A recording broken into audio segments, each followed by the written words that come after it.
Remember that time Disney World didn't change your favorite thing? Today we are talking about failed rides at Disney. So nobody's perfect, and that includes Imagineers, okay? They tried them and it just did not work. And sometimes that's just how the cookie crumbles. Now, a ride can fail in a few different ways. I'm gonna use that word failed as very loose. These were rides that flew too close to the sun and burned up in a beautiful blaze of glory. Because some people love it. Never came to fruition. It can fail if it just did not stand the test of time. If it's not successful or if it's done poorly. Things don't always turn out like you would think they would. You know how you have a vision in your mind? Sometimes that vision is just for you. Keep it there, baby. The first of our several failed rides today is ExtraTERRORestrial. The ExtraTERRORestrial Alien. ExtraTERRORestrial. ExtraTERROR. I was gonna flex on everyone and be like, I can say it 5 times fast without messing up. And I messed up on the first one. ExtraTERRORestrial. You've got to say it like that. The ExtraTERROR. That's hard to say. Why would they name a ride that? It's in the name. Terror. ExtraTERRORestrial Alien Encounter, which then later became Stitch's Great Escape and subsequently also failed. So double failure. 2 F's on this one. Perhaps one of my favorite stories of any Disney history. This was during the Eisner years, and Eisner was obsessed with getting the film Alien, which is, if you don't know, is a very, very gory R-rated film. I wanted to get Alien in the parks, whatever it took. Right? You know, where like the alien comes out of the chest, that one. Ooh, they were trying to put him in It's a Small World. Why did Disney think, oh, this is perfect for our family fun brand? The ghost of Mary Blair came back and said, you can't do that. Don't you dare. I'm already dealing with, they're talking about putting intellectual property from our movies over in Disneyland, the original. It's set like you're in some sort of convention, right? You're going to see technology from this alien race with these blue people whose hairs look like butternut squashes with eyes and lips and face, okay? Pre-show where we saw this alien teleport into a different tube saying, we're gonna be able to teleport aliens from different sectors around the entire galaxy. And the only thing butternut squash is good for is soup. And to be chopped up and put in harvest salads. Not to be on an alien's head. And then guests were moved into the theater where you all sat around this basically huge tube and these things came down over your shoulders, okay? Like your ride seats. Why are you restraining me in my seat? Am I going to shoot up towards Mars? What is happening here? We're supposed to kind of have a tour of this planet, but of course things go wrong. And we end up teleporting the wrong thing and it becomes this like giant demonic creature.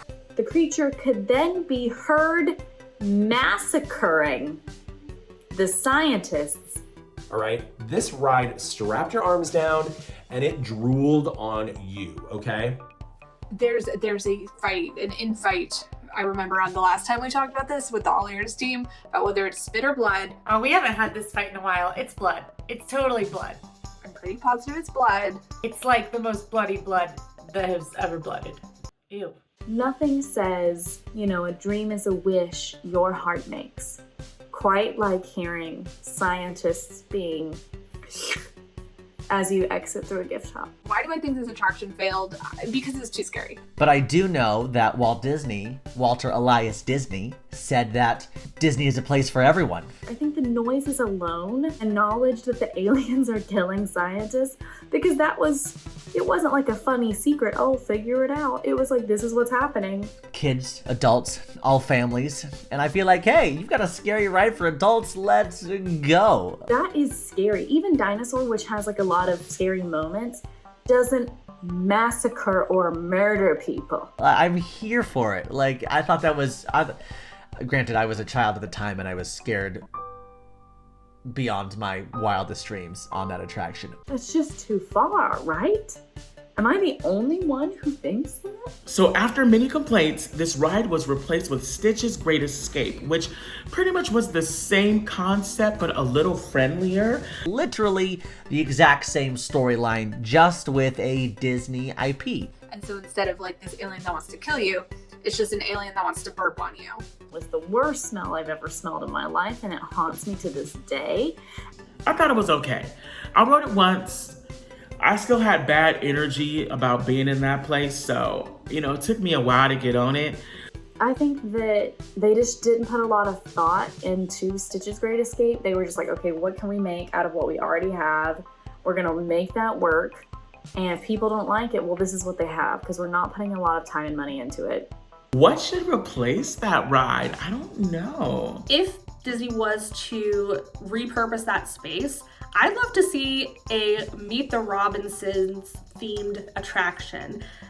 I can't really think of what the attraction would be. Maybe it would be the frog chorus, just because that would be adorable. Because it's like an interactive theater, it has to be something very specific. Like, that theater is very clearly meant for the alien ride. So like, it makes sense that their next guest would have been Stitch. Maybe Wally, and he just like tells you about like conserving the planet.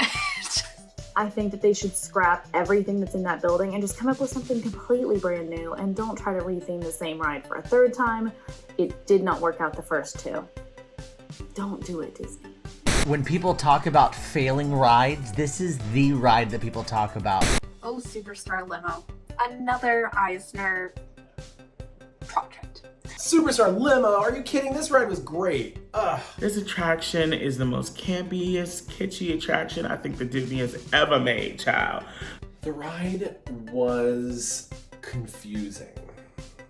Just like all of original California Adventure. So Superstar Limo is a ride over in Disney's California Adventure in California, where you, the guest, you're a celebrity going to some big event, and you're riding this limo through Hollywood and seeing other celebrities that are just kind of like hanging out. Now, this was one of the big rides that was supposed to open with Disney California Adventure.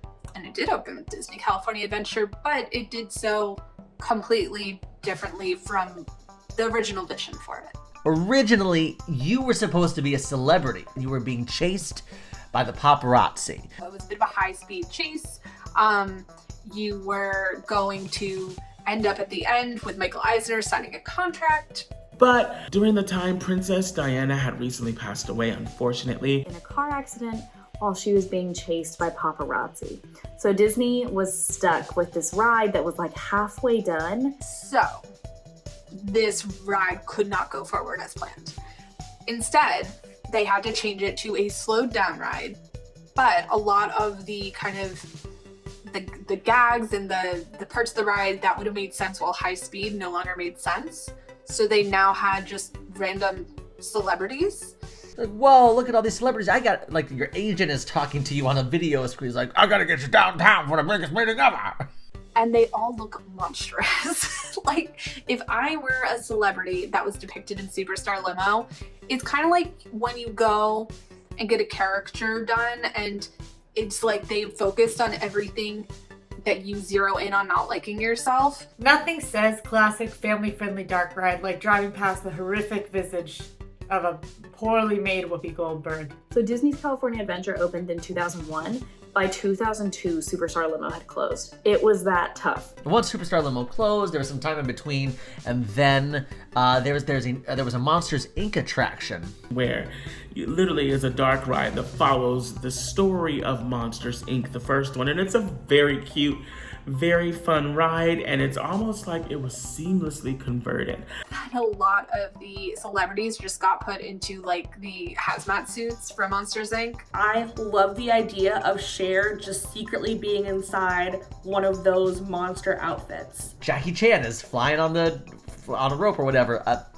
Now it's a guy in a hazmat suit coming down from a helicopter, same position. You're just driving through there and you hear like, hello? I don't know if I could do a Cher impression. They just overlaid the celebrities with the CTA. I love it. I think it's so funny. Hello? What does share sound like? You know what? If you've got them, use them. So they still live on, if you will. If I could turn back time. Now, I don't know if this attraction necessarily failed on its own. I think California Adventure kind of failed on its, like, as a whole. It was last minute. It was thrown together. It wasn't thought out. However, I think that it is a little unfair to think that this is what they intended, because it was very much not. They had to work on the fly. There is a similar ride to this still at Disney World that is actually ironically very successful.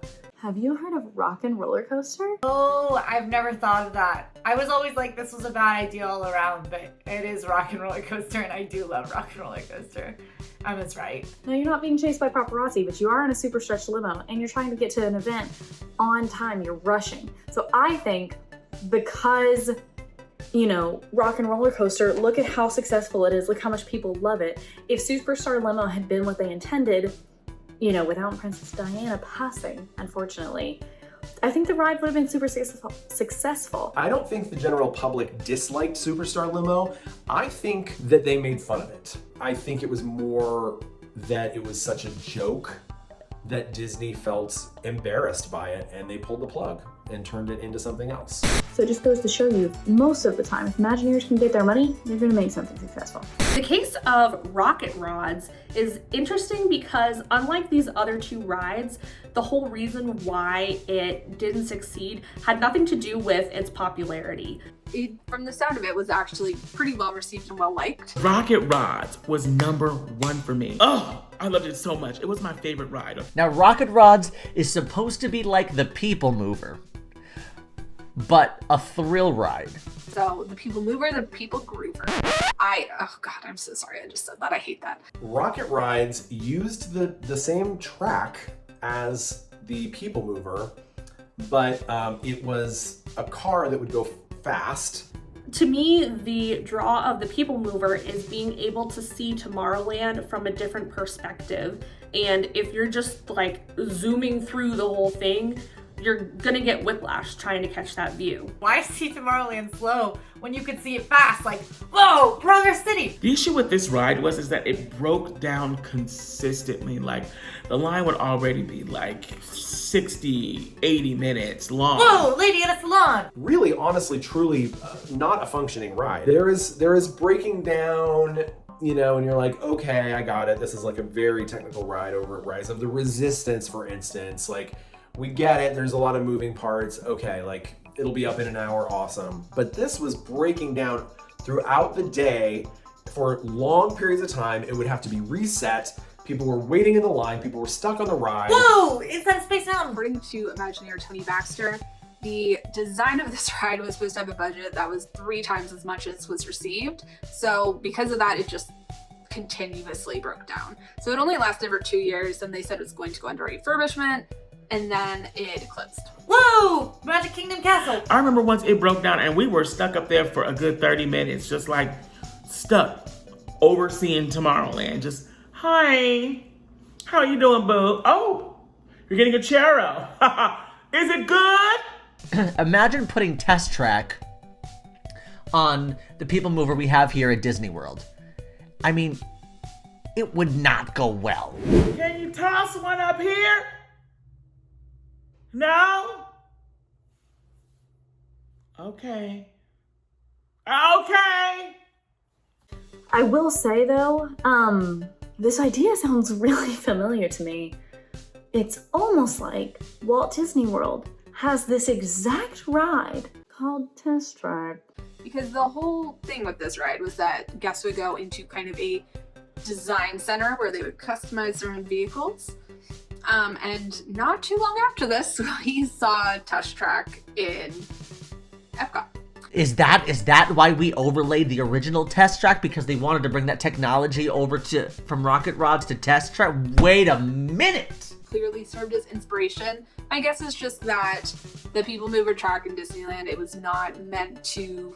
It would have required a lot more renovation and a lot more money probably to make all this work. So while it sounded really cool, I think it failed ultimately because it wasn't a from scratch ride. I think if it had been a from scratch ride, or if they had just been given more money to do it, this would not actually have been a failure. Cause ain't nobody trying to learn about the birds and the bees from Martin Short in Epcot? Why are we talking about this right now? I'm why we're talking about this right now. I thought it would be funny. I think if you ask just about any 80s child who visited Epcot about the making of Me, they would have a lot to say. Let's just say it talked about the birds and the bees. Why are we talking about this? Am I gonna blush? Like, what is happening? The tip. Okay. Let's say it talked about Hanky Panky. The Making of Me, starring Martin Short. And this makes me really sad because I love Martin Short, so I'm sorry that this failed for him. But I want to know why Disney ever thought this wouldn't fail.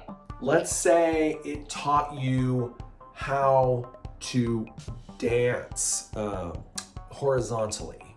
Can I say some of the things that I'm just gonna say things, and you're welcome to use them or not use them. Let's say it encouraged intimacy between two consenting adults. It's all science. It's all biology. It's all science, right? We can talk about science here.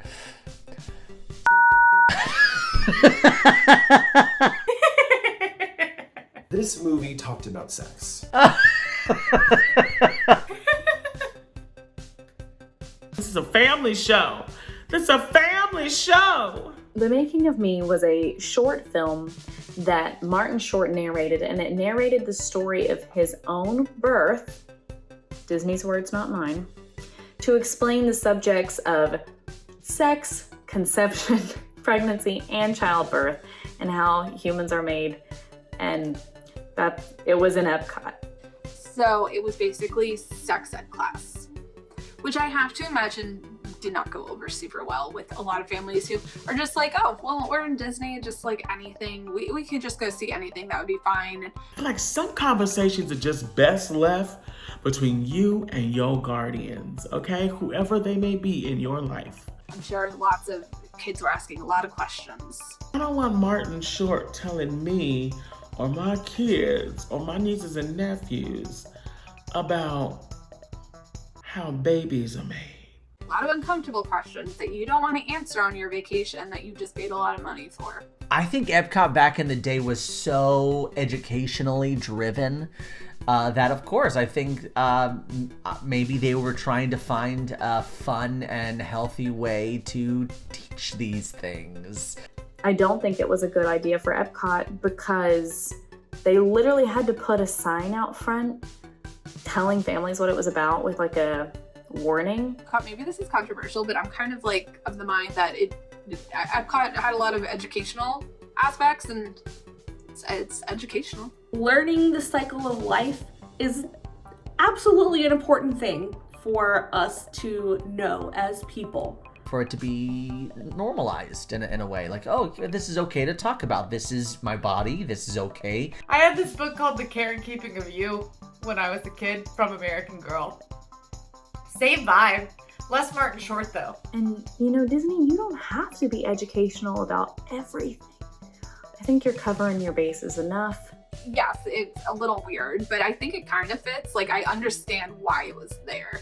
Not to mention, Martin Short, if you're going to get sex ed class, I think Martin Short's an awesome pick, honestly. Cause ain't nobody trying to learn about the birds and the bees from Martin Short in Epcot? Child, I'm just trying to live my life, eat a churro, see Mickey Mouse, and maybe get on Living with the Land. I'm not trying to find out how I was made. That's a conversation for my mama and my daddy, not for Martin Short. Hello, somebody. I don't think any of these rides deserved to stay. I think rocket rides deserve to stay. No need to keep it around. Test Track was better than what probably Rocket Rides was going to be anyways. I would have liked to go on it. I also would have liked to experience ExtraTERRORestrial, but I do also think I'm someone who it's thought to be a bug is way too much for me, so I would have maybe done this once and then, like, never again. Whether it be technical, whether it be public opinion, or whether it be a lack of quality, these rides all failed for one of those reasons, and that's the reason why we don't see it no more, so. I can't say that. I can't say that. Okay.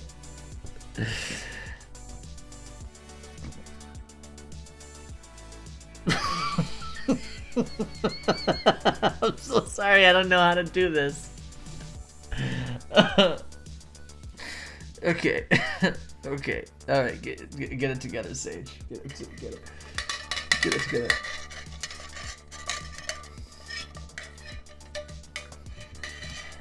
Now go watch our episode on the worst part of Disney World. Bye.